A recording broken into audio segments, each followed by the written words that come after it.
Most political ஃபிலிம்னா XXX தான் இருக்கும். ஜெகமே தந்திரம் had a other way of telling politics. And so இந்த ரெண்டு ஃபில்மும் அந்த பாலிடிக்ஸ்குள்ள இருந்துச்சு. கரெக்ட். பட் மகான் also had a politics in it. But ஆனால் அது வந்து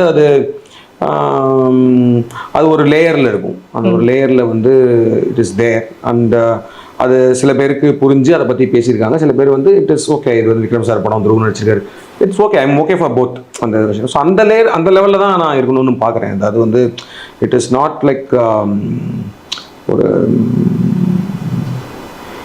என் ஜோனுக்கு என்ன வருதோ அதை பண்ணிட்டு போனோம். அந்த I also have some story, I also have some political thought process in it. And அந்த ப்ராசஸை அந்த விஷயங்களை படங்களில் சொல்லணுன்றது என்னோட இதில் இருக்குது. அது எல்லா படங்களையுமே இருக்குது. எல்லா படங்களையுமே சில விஷயங்கள், ஏன்னா Iraivi is also political film. Iraivi is about because the major politics lies within man woman ரிலேஷன்ஷிப்பில் தான் ஒரு பெரிய பாலிடிக்ஸோட அடித்தளமே அதில் தான் இருக்குது. ஆக்சுவலி வந்து how you see a woman, how you treat a woman அப்படின்றது தான் வந்து நீங்கள் பிகர் லெவலில் அதை இடத்த தூக்கி போட்டு வேறு எதுக்கு வச்சிங்கன்னா it applies everything. Correct. So politics is there at every home.